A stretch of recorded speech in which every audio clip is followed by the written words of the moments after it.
தலைமைச் செயலகத்திலிருந்து வீடு திரும்பும் வழியில் தேனாம்பேட்டையில் உள்ள அம்மா உணவகத்தில் முதலமைச்சர் மு க ஸ்டாலின் திடீர் ஆய்வு மேற்கொண்டார். இது கூடுதல் விவரங்களோடு இணைகிறார் சிறப்பு செய்தியாளர் அபினேஷ். விவரங்களை பதிவு செய்யலாம்.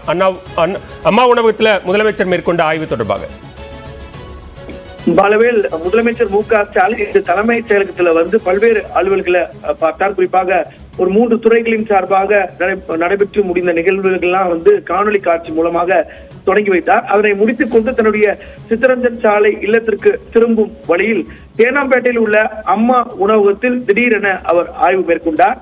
சென்னை பெருநகர மாநகராட்சி ஆணையராக புதிதாக பொறுப்பேற்றுக் கொண்ட குமரகுருபரன் அந்த திடீர் ஆய்வுல உடனிருந்தார்.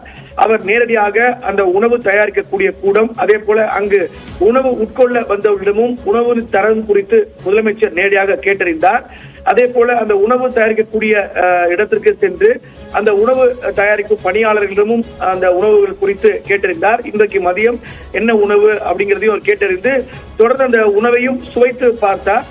இந்த திடீர் ஆய்வு அப்படிங்கிறது ஒரு முக்கியமானதா பார்க்கணும். ஏன்னா சென்னையில அம்மா உணவுகள் பராமரிப்பு இல்லாம இருக்கு அப்படிங்கிறதுதான் தொடர்ச்சி அவ்வப்போது எதிர்கட்சிகள் சொல்லி வந்த நிலையில தேனாம்பேட்டையில் உள்ள இந்த அம்மா உணவகத்துல முதலமைச்சர் மு க ஸ்டாலின் அங்கு தயாரிக்க வைத்திருக்கப்பட்டிருந்த 2 உணவுகளை அவரே நேரடியாக சுவைத்து பார்த்தார். மேலும் அங்கு வந்திருந்த உணவு உட்கொள்ள வந்தவர்களும் குறித்து இந்த உணவு தரம் குறித்தும் அவர் கேட்டு அறிந்திருக்கிறார். இந்த திடீர் ஆய்வுக்கு பிறகு அவர் மீண்டும் தன்னுடைய சித்தரஞ்சன் சாலையில் இருக்கக்கூடிய இல்லத்திற்கு அவர் புறப்பட்டு சென்றார். பாலவேல், நன்றி அபினேஷ், விரிவான விவரங்களுக்கு.